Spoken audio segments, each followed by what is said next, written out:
अस्सलाम वालेकुम। आज हम डाइव इन करेंगे यूक्रेन और रशिया की क्राइसिस में। कोशिश करूंगा कि एक हिस्टोरिकल पैराडाइम से, फिर जियोपॉलिटिकल और फिर फ्यूचर इम्प्लिकेशंस के लिहाज से इसके ऊपर एक डिस्कशन कर ली जाए। आपको मैप्स भी दिखा दूंगा और चीज़ें भी दिखा दूंगा, जिससे आपकी एक अंडरस्टैंडिंग डेवलप हो जाएगी कि ये इशू है क्या, ये ओरिजिनेट कहाँ से होता है, ये रिजॉल्व होगा या नहीं होगा। ये सारे सवालात और of course paper point of view से भी जो आपके दिमाग में सवाल होते हैं तो उनको देख लेते हैं। तो डाइव इन करते हैं और स्टार्ट लेते हैं। सबसे पहले हम हिस्ट्री को देखते हैं या हिस्टोरिकल पैराडाइम को देखते हैं।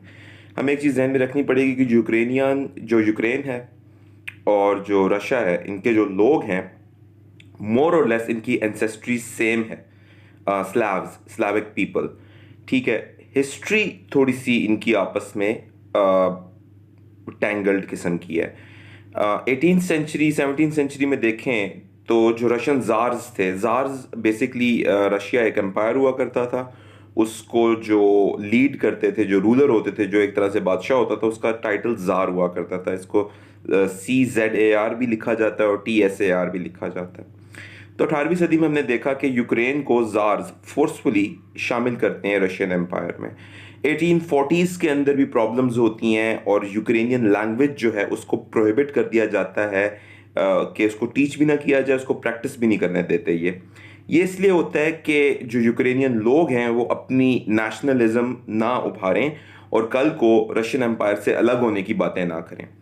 अब लैंग्वेज बहुत बड़ी फैक्टर होता है नेशनलिज्म के अंदर, और ये टाइम पीरियड भी वही है कि जब दुनिया के अंदर जो मज़हब है वो ख़त्म हो गया था। ख़त्म तो नहीं हुआ था, मतलब कि उसका जो पॉलिटिकल इन्फ्लुएंस है वो ख़त्म हो गया था और पीस ऑफ वेस्टफीलिया हुआ था। उसके बाद ये चीज़ें ख़त्म हो गई थी।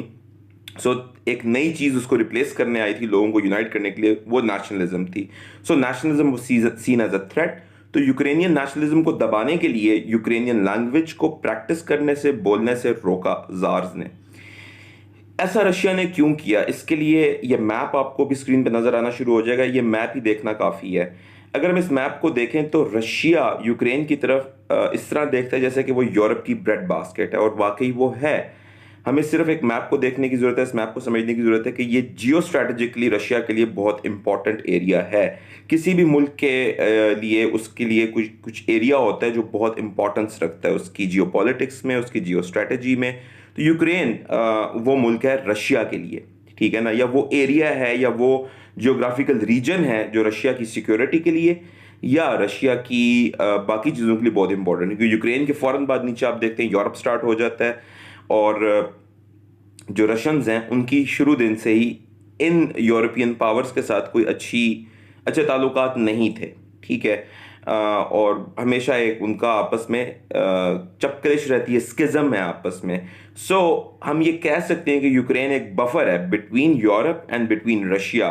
सो जो बफर स्टेट होता है वो बहुत इंपॉर्टेंट होता है। जो बफर या पिवटल स्टेट को इस तरह अपने साथ रखता है, वो बैलेंस ऑफ पावर जो होता है उसमें आगे निकल जाता है। फॉर एग्जाम्पल लेट्स से कि अगर यूक्रेन यूरोप का हिस्सा बन जाता है तो आप पूरा बॉर्डर देखें, ऊपर से नेटो की इतनी बड़ी बॉर्डर लाइन बनती है, तो रशिया इनसिक्योर हो जाएगा, रशिया की जो सिक्योरिटी है वो दांव पे लग जाएगी। और अगर वो यूक्रेन के पास चला जाता है, इसी तरह यूरोप के लिए प्रॉब्लम्स क्रिएट होना शुरू हो जाएंगी। इसके बाद 1922 सोवियत एरा आती है।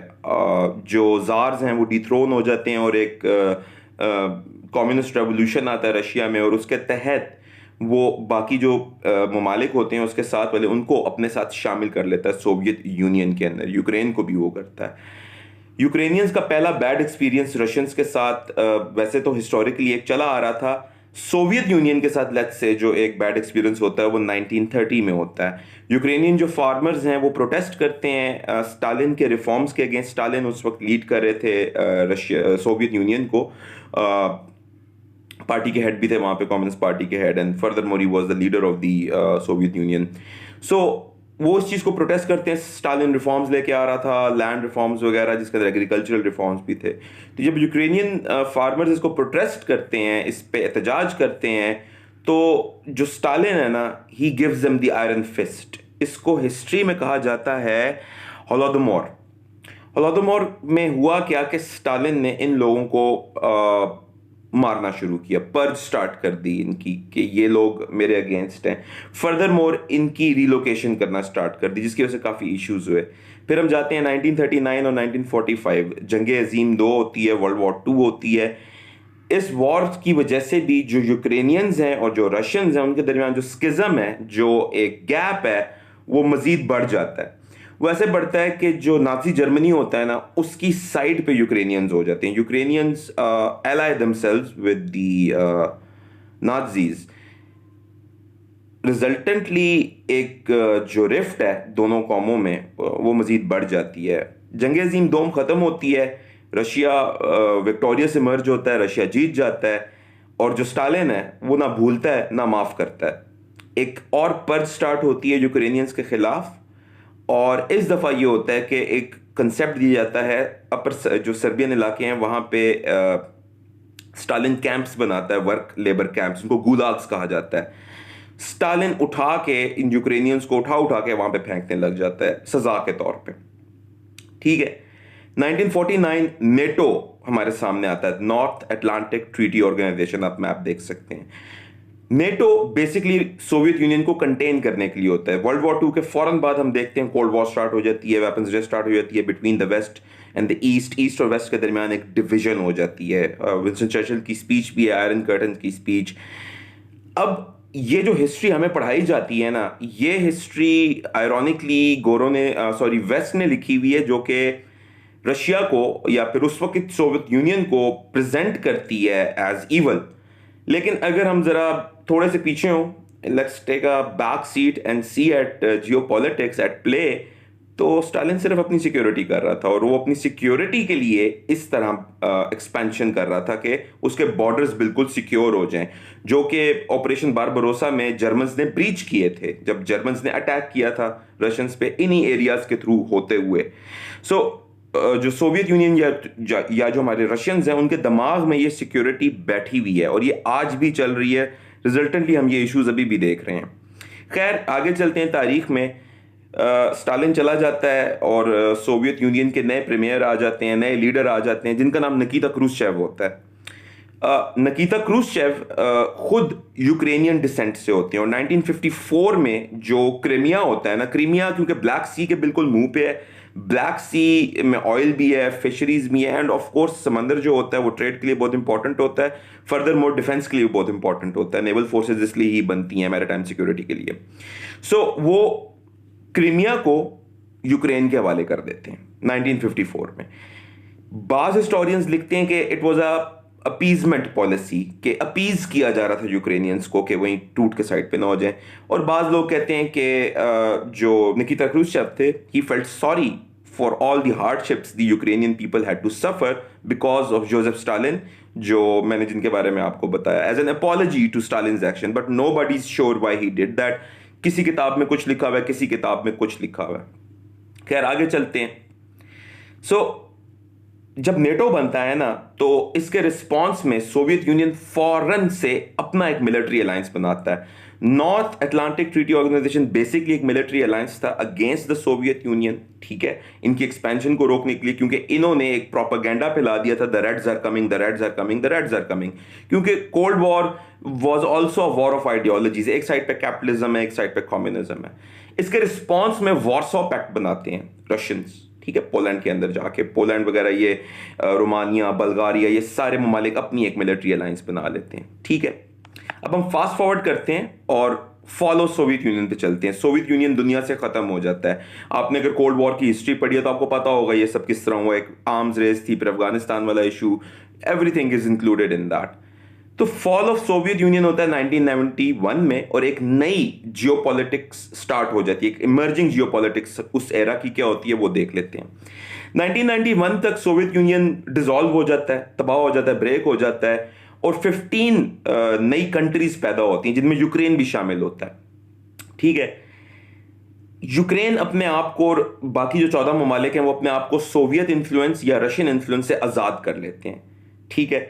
लेकिन एज मैंने आपको बताया कि Ukraine is a matter of geopolitics, is a matter of geostrategics, it is also a matter of geo security for Russia, तो इतने आराम से रशिया ने अपना इन्फ्लुएंस वहां पे छोड़ना नहीं था। तो रिजल्टेंटली हम क्या देखते हैं कि रशिया एक पॉलिसी को परस्यू करने लग जाता है, जो अब रशिया भी एक इंडिपेंडेंट स्टेट बन गया है, यूक्रेन भी इंडिपेंडेंट, लेकिन एक बड़ा स्टेट, ताकतवर स्टेट होने की वजह से रशिया एक पॉलिसी को फॉलो करता है कि यूक्रेन के अंदर वो हमेशा पपेट लीडरशिप को ऊपर लेके आए, ऐसी लीडरशिप जो प्रो रशिया हो। जैसे कि अफगानिस्तान में पाकिस्तान हमेशा चाहेगा कि एक न्यूट्रल गवर्नमेंट हो, कोई इंडिया सपोर्टेड गवर्नमेंट ना हो, कोई ऐसी गवर्नमेंट ना हो जो अफगानिस्तान को as a launching pad use करेगी पाकिस्तान के अगेंस्ट। सिमिलरली इसी एनालॉजी से अगर हम देखें तो रशिया भी ये चाहता है कि यूक्रेन में कोई ऐसी गवर्नमेंट ना हो जो एंटी रशिया हो और लॉन्चिंग पैड के तौर पे यूज कर रही हो। फर्दर मोर 1999 तक चेक रिपब्लिक, हंगरी, पोलैंड ये भी नेटो का हिस्सा बन जाते हैं। सो स्लोली नेटो अपने बॉर्डर को एक्सपैंड कर रहा है, रशिया के करीब लेके आ रहा है, रशिया को सिक्योरिटी कंसर्न्स बढ़ते जा रहे हैं, बढ़ते जा रहे हैं, बढ़ते जा रहे हैं। ठीक है, इस वजह से रशियंस भी इस तरह की पॉलिसीज को परस्यू करने लग जाते हैं। होता क्या है कि जो बैलेंस ऑफ पावर है ना रीजन में, वो बुरी तरीके से बिगड़ जाता है। ठीक है, सोवियत यूनियन तो खत्म हो गया, लेकिन जो उसके एंटी आपने बॉडी बनाई नेटो, वो आपने खत्म नहीं की, वो अभी भी एग्जिस्ट कर रही है और वो एक्सपैंड करती जा रही है, और इतना एक्सपैंड कर रही है कि जो एग्जिस्टिंग रशियन स्टेट है तो वो एक extension defined form of Soviet union. जो एग्जिस्टिंग रशियन फेडरेशन है उसकी स्ट्रेटजिक थिंकिंग भी वहां से ही आ रही है, जो पास्ट में सोवियत यूनियन की थी। ठीक है, सो अब नेटो एक्सपैंड होता जा रहा है, उसका border along with Russia expand करता जा रहा है, आपने पीछे मैप में देखा होगा। ठीक है, तो जो स्ट्रैटेजिक कंसर्न्स हैं, जो सिक्योरिटी कंसर्न्स हैं रशियन फेडरेशन के, वो भी उसके साथ बढ़ते गए। ठीक है, बैलेंस ऑफ पावर बुरे तरीके से डिसरप्ट हुआ। ठीक है, रशियंस के अगेंस्ट जो नेटो का मिलिट्री बिल्डअप है वो बढ़ता जा रहा है। 2004 में 7 और ममालिक नेटो में शामिल हुए थे, जो कि एक्स पोस्ट सोवियत स्टेट्स थे। ठीक है, जिसमें आपके पास रोमानिया है, बल्गारिया है, एस्टोनिया है, लिथुआनिया है, ये ममालिक शामिल हो जाते हैं। ठीक है, बचता है जॉर्जिया, बेलारूस और यूक्रेन, जो कि काफ़ी इंपॉर्टेंट है। जॉर्जिया थोड़ी कोशिश करता है, फिर 2008 में रशियंस उनको बताते हैं जॉर्जियंस के बॉर्डर को रैम करके। बेलारूस इतना ताकतवर नहीं है कि वो कुछ कर सके, और यूक्रेन की एपिसोड अभी हमारे सामने चल रही है। सो ये मैप आप देखें, इन मैप्स के साथ साथ मिलिट्री बिल्डअप दिखाया हुआ है नेटो का। तो अगर हम बड़े न्यूट्रल होकर देखें तो रशिया सिर्फ अपने आप को सिक्योर करना चाह रहा है, रशिया अपने आप को बचाना चाह रहा है बेसिकली। ठीक है ना, किसी भी मुल्क के इर्द गिर्द अगर आप इस तरह का मिलिट्री बिल्डअप करेंगे और उसके लिए एक रीजन, जैसे कि इस केस में यूक्रेन है जो कि एक बफर है, तो ऐसा ही कुछ होगा उधर। वो चाहेगा कि वो रीजन उसी के साथ रहे। ठीक है, 10 ये जो प्यूटन बयान देता है कि Ukraine was made by Russia, तो ये इसलिए कहा जाता है बार बार। ठीक है, अब जरा हम फोकस अपना लगाते हैं यूक्रेन के ऊपर। यूक्रेन को देखते हैं कि यूक्रेन के इंटरनल डायनामिक्स क्या हैं, यूक्रेन के अंदर क्या चल रहा है, ये सारी चीज़ें हम देखते हैं। तो आपके सामने ये यूक्रेन का एक मैप है। ठीक है, अगर आप इस मैप को गौर से देखें तो इसमें येलो रीजन शो करता है हमें Russian speaking people, red region show करता है मोस्टली यूक्रेनियन स्पीकिंग पीपल। ठीक है जी, ईस्टर्न जो साइड है यूक्रेन की, majority of the people there are Russian speaking. वो अपनी एंसेस्ट्री को, अपने कल्चर को, अपनी पॉलिटिक्स को ट्रेस करते हैं रशिया से। ठीक है, और यही वो रीजन्स हैं जहाँ पे इश्यूज ज़्यादा हैं, जहाँ पे रीजन्स 2 जगह हैं जिसमें लुहांस्क है, डोनेस्क है, सॉरी डोनेस्क नहीं कहते, डोनेस्क कहते हैं इसको, डॉनबास रीजन कहते हैं हम। ये बड़ा इंपॉर्टेंट रीजन है, इधर अभी इस पे ज़्यादा एक्सप्लेनेशन नहीं, आगे जाके एक्सप्लेन करूंगा। और फिर आपके सामने क्रीमिया भी है। ठीक है, ये जो रशिया ने एनेक्स किया था 2014 में। अब हमें जरा क्लियरली समझ आ रहा है कि यूक्रेन के इंटरनल भी डिविजन्स थे जिसका रशिया ने फायदा उठाया है। अब हम जरा पॉलिटिकल देखते हैं divisions with in Ukraine. Ukraine में 3 पॉलिटिकल कैंप्स हैं। नंबर 1 प्रो वेस्टर्न, ये वो लोग हैं जो लिबरल हैं, जो ईयू के साथ रहना चाहते हैं, नेटो का हिस्सा बनना चाहते हैं। They are more inclined towards west, Europe and US. फिर है प्रो रशियन, ये कंजर्वेटिव हैं, ठीक है जी, ईयू सेंट्रिक हैं, सॉरी ईयू स्केप्टिक हैं, यूरो स्केप्टिक हैं, ऐसे लोग जो who have an attitude of scepticism towards Europe, जो यूरोप को सही नहीं समझते, जो यूरोप के खिलाफ हैं, जो रशिया के प्रो हैं और जिनकी इंक्लिनेशन ज़्यादा रशिया के साथ है। और फिर थर्ड जो एक ग्रुप है जिसका भी थोड़ा सा न्यू एक ग्रुप इमर्ज हुआ है, जो इनडिसाइसिव है, जो रीजनलिस्ट है, जो रीजनल पॉलिटिक्स को देखता है, डोमेस्टिक पॉलिटिक्स को देखता है, और अल्टीमेटली उसके इर्द गिर्द उनकी पॉलिटिक्स ज़्यादा घूमती है, ठीक है। तो इन तीन पॉलिटिकल कैंप्स में यूक्रेन डिवाइडेड है। अब हमें तीन प्रेसिडेंसीज को बहुत गौर से देखना पड़ेगा। हम डीप डाइव करेंगे into three presidents of Ukraine और उनकी प्रेसिडेंसीज को हम देखेंगे कि हुआ क्या उनके दरमियान। तो सबसे पहले हैं विक्टर यानुकोविच।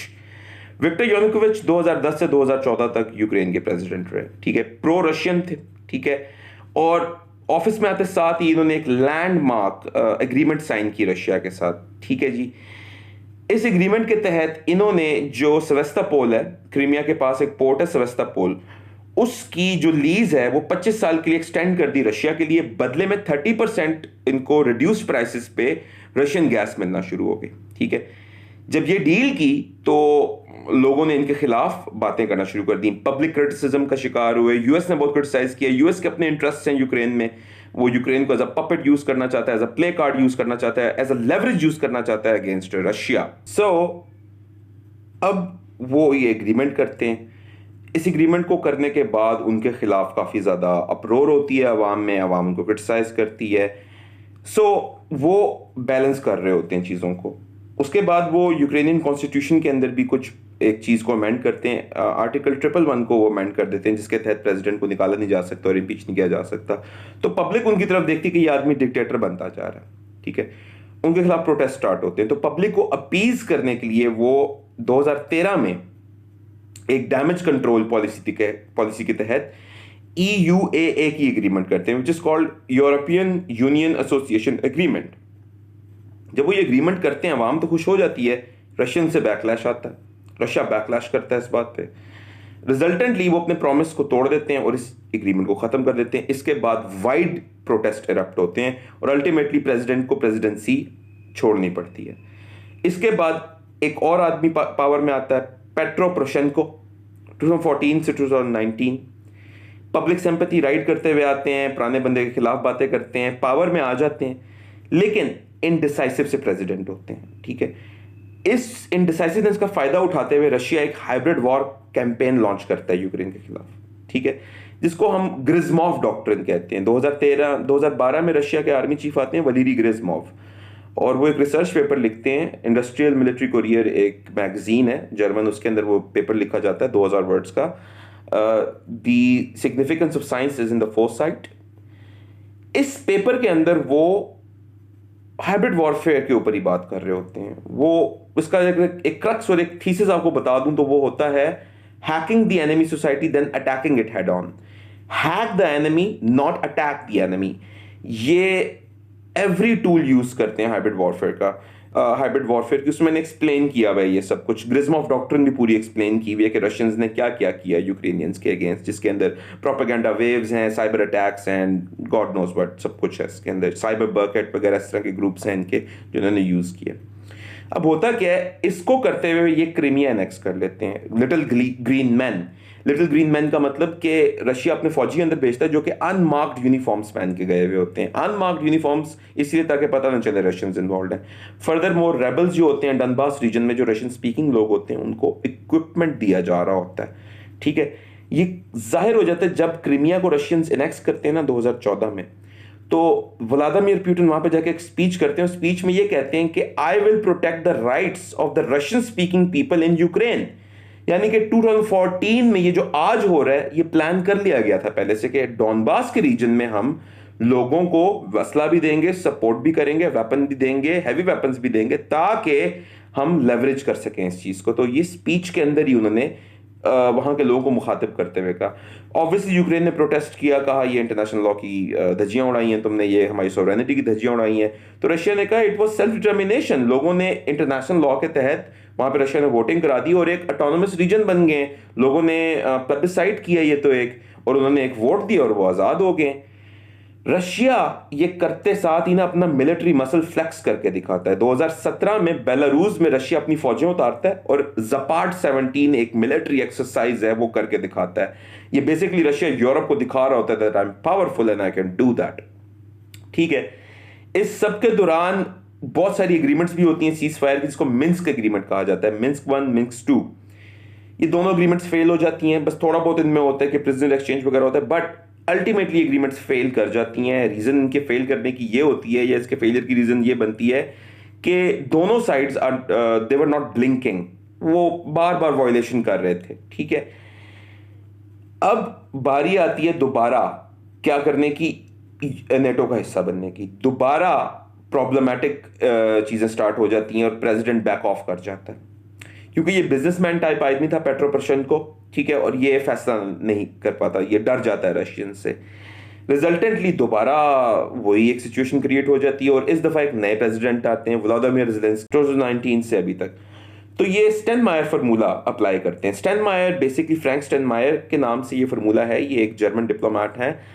इस फार्मूले के तहत होता ये है कि ये कहते हैं कि यार ऐसा करते हैं कि जो डॉनबास का रीजन है ना, डोनेट्स्क और लुहांस्क का इलाका जहां पे रशियन स्पीकिंग लोग ज्यादा हैं, उनको हम ऑटोनोमस कर देते हैं, बट आफ्टर कि वहां पे रशियन जो इक्विपमेंट और फोर्सेज वापस जाएं। अब इतने यकीन से यूक्रेन कैसे कह रहा है रशियंस की फोर्सेज हैं? इसलिए क्योंकि पूरी दुनिया को सबूत मिल जाते हैं यार, कॉमन सी बात है, अगर एक रेबल ग्रुप एक ऑर्गेनाइज्ड फौज के खिलाफ लड़ रहा है तो उसको कोई बड़ा ताकतवर मुल्क सपोर्ट कर रहा है, ऐसे ही कोई नहीं जीत जाता। सेकेंडली, जो मलेशियन एयरक्राफ्ट गिरा था 2014 में, उसको एक एंटी एयर मिसाइल से मारा गया था, गिराया गया था। और एंटी एयर मिसाइल बैटरीज जो होती हैं वो मिलिट्रीज के पास होती हैं, जैसे कि रशियन आर्मी के पास है। ठीक है, रशियन आर्मी के पास इस तरह के वेपन्स हैं, एंटी एयर और anti aircraft weaponry, heavy weaponry. Rebels के पास इस तरह का इक्विपमेंट नहीं होता। तो पूरी दुनिया को पता था कि डनबास के रीजन में जो रेबल्स हैं उनको सपोर्ट कौन कर रहा है। तो रशिया को क्लियरली ये कहा जाता है कि यार अपनी फौजें पीछे करो, हम यहां पे करा देते हैं ऑटोनोमस रीजन के लिए इलेक्शन। मॉस्को इस पे रिप्लाई ये करता है कि ऑटोनॉमी फर्स्ट, फिर हम हटाएंगे, यानी कि मॉस्को कहता है नहीं। So they arrive towards a stalemate और यहां पे बयानबाजियां स्टार्ट हो जाती हैं। यहां पर होता यह है कि यूक्रेन सिर्फ स्ट्रॉन्ग आर्म करने के लिए एक मिलिट्री एक्सरसाइज करता है, यूक्रेन के अंदर अमेरिका को बुलाता है और ईयू पार्टनर्स को बुलाता है और एक एयर एक्सरसाइज होती है। ये सिर्फ रशियंस को दिखाने के लिए किया जाता है। ठीक है, इससे जो एंजाइटी है मॉस्को में वो और ज्यादा बढ़ती है और रिजल्टेंटली हम देखते हैं कि मिलिट्री बिल्डअप फरवरी में स्टार्ट होता है और फिर मार्च में अटैक हो जाता है। तो हमें तीनों प्रेसिडेंसीज के थ्रू पता चल गया उनकी क्या पॉलिसीज रही, यूक्रेन के इंटरनल डायनामिक्स क्या थे जिसको रशिया ने एक्सप्लॉइट किया। बात कर लेते हैं डॉनबास रीजन की। डॉनबास का जो रीजन है ना, ये इंडस्ट्रियली ज़्यादा तरक्की याफ्ता है। एक ये रीज़न भी है कि रशिया इसके पीछे, और एक यही रीज़न है कि यूक्रेन भी इसके पीछे है। फर्दर मोर यूक्रेनियन प्रेसिडेंट को डर लगता है कि अगर इधर वोटिंग करवा दी तो इसका जो इफेक्ट है वो फैलेगा पूरे यूक्रेन में और एक और पॉलिटिकल क्राइसिस क्रिएट हो सकती है उसके लिए, जो वो नहीं चाहता। इसीलिए जो करंट प्रेसिडेंट है ज़ेलेंस्की, ये नहीं चाह रहे थे कि ये हो, ठीक है ना, क्योंकि क्राइसिस एक्सटेंड करेगा towards other areas in Ukraine and इससे एक ज़्यादा बड़ी पॉलिटिकल रिफ्ट क्रिएट हो सकती है। ठीक है, और पॉलिटिशियंस कभी भी इस तरह की चीज़ें नहीं करते, कोई भी प्रेसिडेंट इस तरह की चीज़ नहीं करेगा, और रशियंस इस चीज़ को एक्सप्लॉइट करते हैं। सेकेंडली, यूक्रेन नहीं चाहता कि ये ऑटोनोमस हो क्योंकि ये इंडस्ट्रियली ज़्यादा तरक्की याफ्ता इलाका है, यहाँ पे मिनरल्स भी हैं और इस तरह की चीज़ें भी ज़्यादा हैं, और रशियंस भी, एक और ये भी वजह है कि रशियंस इधर ज़्यादा फोकस कर रहे हैं। ठीक है, तो ये भी एक रीज़न है कि डॉनबास के रीजन पे इंटरनल अगर हम इंट्रीग्स की बात करें with in Ukraine and with in और रशिया की नज़र में भी ये भी इंपॉर्टेंट है। जियो स्ट्रेटजिकली मैं आपको पहले बता चुका हूँ ये बहुत इंपॉर्टेंट रीजन है यूक्रेन का रशिया के लिए। सो अब हमें हिस्ट्री भी पता चल गई, हमें यूक्रेन की इंटरनल पॉलिटिक्स, यूक्रेन की इंटरनल डायनामिक्स, एथनिक डिविजन्स पता चल गई, और हमें पता चला रशियंस ने उनको कैसे एक्सप्लॉइट किया। नीड नॉट टू से कोई भी मुल्क ऐसे करता, यूएस ने भी उनकी हरकतें की हैं, यूएस ने भी स्टूपिड किस्म की चीज़ें उठा के हमले किए हैं, जैसे कि वेपन्स ऑफ मास डिस्ट्रक्शन जो कभी मिले ना इराक में, वुमेन राइट्स के नाम पे इन्होंने अफगानिस्तान पे चढ़ दौड़े। सो इस तरह की गेम्स हर कोई करता है, हर पावरफुल स्टेट करता है। So what is the Russian strategic thinking behind this? एक आपके सामने कोटेशन रख देता हूँ प्यूटन की। Anyone who doesn't regret the passing of Soviet Union has no heart.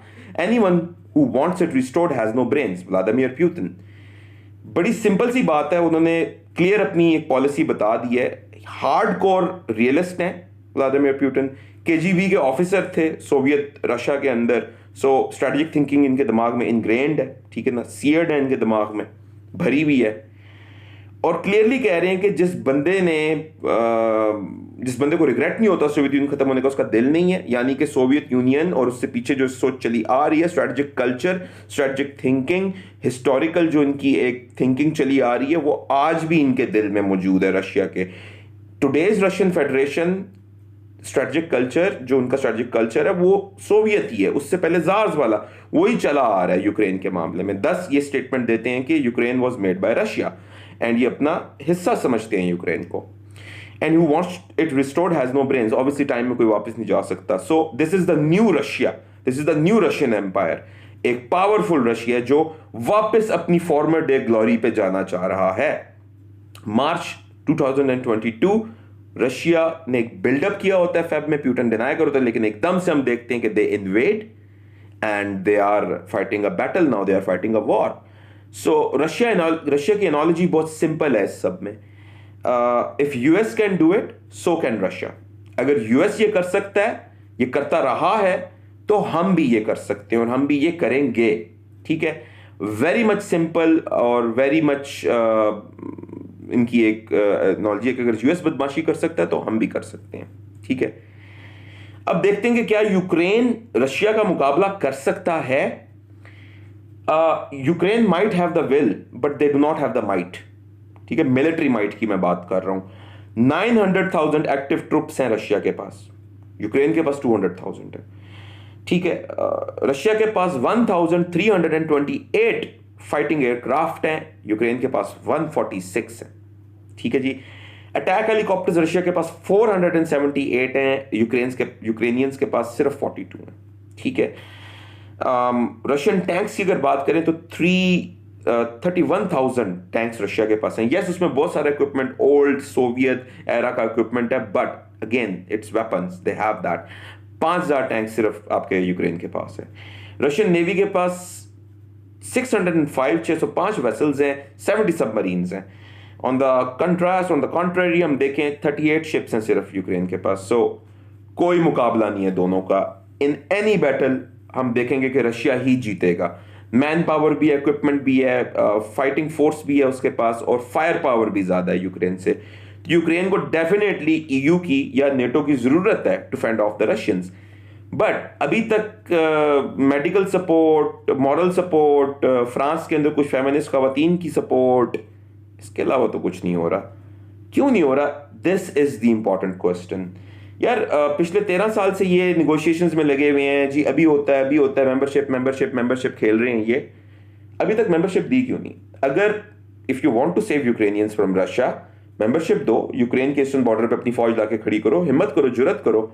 लेकिन ऐसा नहीं करेंगे. वाई? क्योंकि नेटो के अंदर ही बहुत सारी आवाजें यूक्रेन के खिलाफ हैं कि यार इसको शामिल ना करो, ये एक्सेस बैगेज है. ठीक है, ईयू के अंदर भी आवाजें हैं. क्यों? अगर ईयू में शामिल हो गए तो ओपन बॉर्डर्स हैं. ओपन बॉर्डर्स का मतलब यूक्रेन के हालात इतने अच्छे नहीं है, इकॉनमी इतनी अच्छी नहीं, लोग ट्रैवल करेंगे, मैस माइग्रेशन होगी. और कोई भी मुल्क ये बात पसंद नहीं करता कि किसी मुल्क से लोग उठ के आके उधर उसके मुल्क में आ जाएं, पॉपुलेशन का इंक्रीज हो जाए, इकॉनमी पे स्ट्रेन हो जाए. सो ये सिर्फ वेस्ट एक्सपोज हुआ है इधर. We can say that this was a litmus test for the West for their humanity and everything, which is basically selective humanity. उनके मीडिया ने ये साबित कर दिया जब उन्होंने वाइट यूरोपियंस कहा और फिर सीरियंस के साथ उन्होंने क्या हरकतें की थी, और इन रेफ्यूजीज को वाइट रेफ्यूजीज कहने लग गई है. सो काफी क्लियर है कि ईयू कुछ भी नहीं करेगा. और अगर अभी तक करना होता ना, तो अभी तक ईस्टर्न यूक्रेन के पास उनकी फौज होनी चाहिए थी, बट कभी भी नहीं करेंगे क्योंकि रशियंस के पास बहुत ज्यादा स्टॉक पाइल है न्यूक्लियर वेपन्स का. ठीक है. सेकेंडली, अफगानिस्तान से अभी अभी मार खा के निकले हैं बाइडेन साहब, तो मुझे नहीं लगता Biden is going to start another war, क्योंकि वो इलेक्शन जीता ही जंग खत्म करने के लिए था. नो वार का जो कार्ड होता है कि कोई जंग नहीं करेंगे, उस कार्ड को यूज करके ये इलेक्शन जीता है. तो अगेन अमेरिका भी सिर्फ सैंक्शंस लगाएगा, बयानबाजी करेगा और कुछ नहीं करेगा। नो फ्लाई जोन भी स्टैब्लिश नहीं होगा यार। नो फ्लाई जोन स्टैब्लिश करने के लिए नेटो को अपने जेट्स भेजने पड़ेंगे यूक्रेन में, यूक्रेनियन एयर स्पेस में, जिसके लिए रशियन एयरक्राफ्ट से कॉम्बैट करना पड़ेगा, यानी कि head on confrontation with the Russians. मुझे नहीं लगता ये होगा।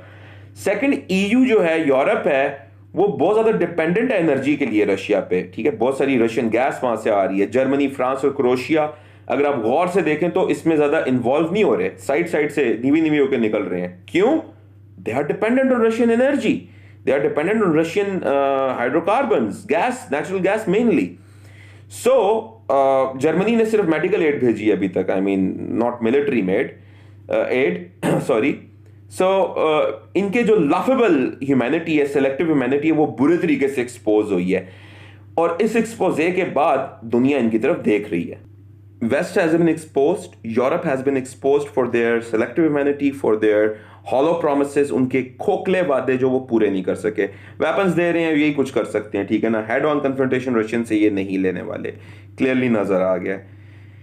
We have to also see that Russians plan this very well, ठीक है। 2021 में चीरू एक्सरसाइजेस की थी रशिया ने, चाइना, ईरान, रशिया, ये एक मिलिट्री नेवल एक्सरसाइजेस की थी।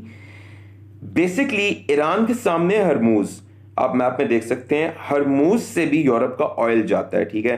सो ये एक इंडिकेशन है अब यूरोप को कि अगर तुम लोग इसमें कूदे, इनकी दिफा के लिए आए यूक्रेनियंस के, तो तुम्हारे साथ ये हशर किया जाएगा, ठीक है। सो रशियंस ने इसको बहुत स्ट्रेटेजिकली प्लान किया और इंप्लीमेंट किया और सही तरीके से किया। इवन जो जर्मन नेवी के चीफ थे, उन्होंने प्यूटन की तारीफ की थी, जिसकी वजह से उनको अपनी नौकरी गंवानी पड़ गई। उन्होंने कहा कि स्ट्रेटेजिक पर्सन है, अच्छा सोचता है। अब उन्होंने उनका ये बयान कंट्रोवर्शियल बना दिया गया जस्ट बिकॉज वो एक नफरत है और एक प्रोपेगेंडा की वेव है। सो हमें क्या पता चला कि एक हिस्ट्री क्या है इस कॉन्फ्लिक्ट के पीछे, रशिया के स्ट्रेटेजिक कंसर्न्स के हैं जो कि किसी भी स्टेट के होंगे। ये जो प्रोपेगेंडा हो रहा है बहुत ज्यादा कि यार यूक्रेन में बड़ा जुल्म हो रहा है, मैं जंग के बिल्कुल साथ नहीं हूं, नहीं होना चाहिए, इंसानियत को जंग की तरफ नहीं धकेलना चाहिए। लेकिन ये जो लोग ह्यूमैनिटी की बातें कर रहे हैं, जो अमेरिका हरकतें कर रहा है, क्या अमेरिका ने ये हरकतें नहीं की थी? सेलेक्टिव ह्यूमैनिटी इनकी एक्सपोज हो गई है। एक आयरिश सेनेटर हैं, वो हमेशा फलस्तीन के हक में बोलते हैं, तो उन्होंने कहा कि जो जुबान तुम रशिया के खिलाफ इस्तेमाल कर रहे हो, ठीक है करो, अच्छी बात है, यूक्रेनियंस की सपोर्ट करो, लेकिन यही अल्फाज तुम्हारे इजराइल के लिए क्यों नहीं निकलते, ठीक है। तो अब वेस्ट बुरे तरीके से एक्सपोज हुआ है, they have been caught with their pants down, ठीक है जी। सैंक्शंस लगेंगे रशिया पे, ऑफ कोर्स लगेंगे। रशिया नई मार्केट्स की तरफ देखेगा, मिडिल ईस्ट की तरफ देखेगा, पाकिस्तान की तरफ भी देखेगा।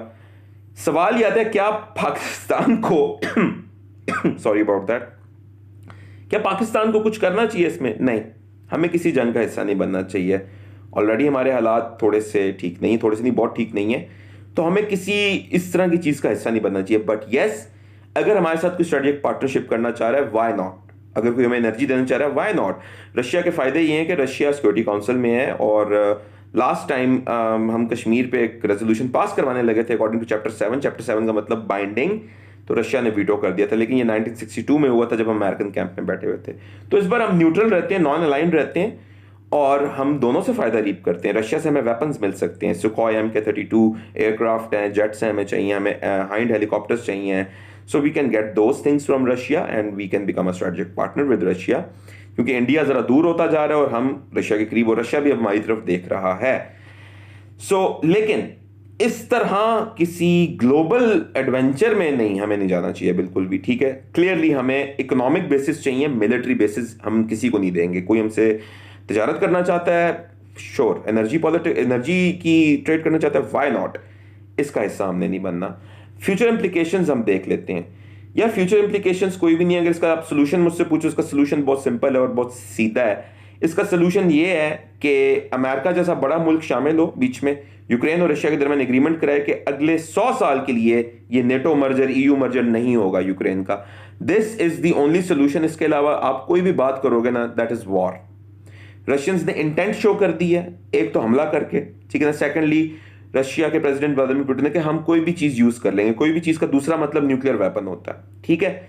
और मुझे नहीं लगता ईयू जितना ह्यूमनिस्टिक है ना, इतनी इनके अंदर जुर्रत नहीं है। ये सिर्फ बातें कर सकते हैं, प्ले कार्ड्स उठा सकते हैं, और ये कभी कुछ नहीं करते। जब तक ऑयल इन्वॉल्व ना हो, इनका इंटरेस्ट इन्वॉल्व ना हो, या अगला कोई बहुत ही कमजोर ना हो, तब तक ये हमला नहीं करते। फॉर एग्जाम्पल इराक पे चढ़ दौड़े थे, इनको पता था वेपन्स नहीं है। नॉर्थ कोरिया पे आज तक नहीं किया, क्यों? पता है उनके पास वेपन्स हैं। So they won't do that. ये they are hypocrites, and no fly zone अभी तक नहीं बनाया, तो ये आगे भी कुछ नहीं कर पाएंगे। So Russians are going to have their way, ठीक है। जो लोग बहुत बुरा फील करते हैं यूक्रेन के लिए, करते रहे, कोई फर्क नहीं पड़ेगा प्यूटन को इससे, ठीक है ना। आपके दिल टूटने से प्यूटन रुकेगा नहीं, ठीक है। तो वो बातें बाद की बातें होती हैं, दुनिया रियलिस्टिक होती है, और रियलिस्टिकली हमें दुनिया को देखना चाहिए। ताकतवर जीतता है, रशिया ताकतवर है इस मामले में। हाँ, यूक्रेनियंस को आप अगर सपोर्ट करना चाहते हैं, दिल बना के भेजें फेसबुक पे, यही हो सकता है, ठीक है।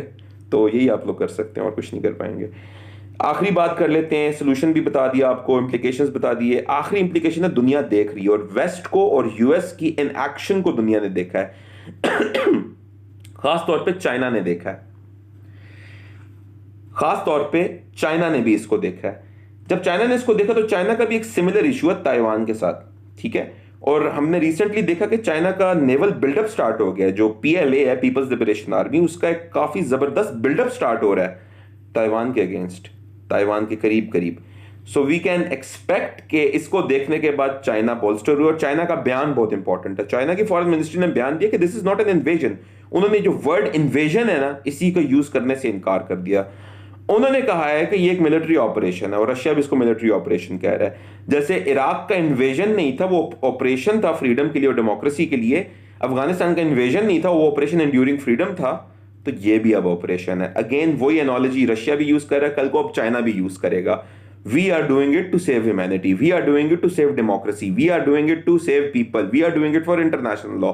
जैसे क्रीमिया में उन्होंने किया कि जी हमने तो यहाँ पे एक प्लेबिसाइड करा दिया है सेल्फ डिटर्मिनेशन के लिए, तो लोग तो आजादी चाहते थे जी, आजाद हो गए। यही डॉनबास में होगा। और रशियंस और व्लादिमीर पुतिन बकायदा इन रीजन्स को एज ऑटोनोमस रीजन्स ट्रीट करता है, इनके बारे में बात इस तरह करता है। सो ये था आज का टॉपिक, ठीक है ना। आई होप आपको सारी चीज़ें समझ आ गई होंगी। आप कमेंट्स में पूछ सकते हैं, या आप फेसबुक वाले पेज पे कमेंट्स करके पूछ सकते हैं, या फिर आप इधर ही यूट्यूब पे करके पूछ सकते हैं। फेसबुक पेज पे मैं पोल्स करूंगा कि कौन सा टॉपिक पढ़ना चाह रहे हैं, नहीं पढ़ना चाह रहे, ठीक है ना। बाकी यार थोड़ा बहुत लाइक कर देना अगर पसंद आया, और सब्सक्राइब भी कर लेना, शेयर भी कर लेना, ठीक है। नहीं करोगे तो सानू की, एज यूजुअल।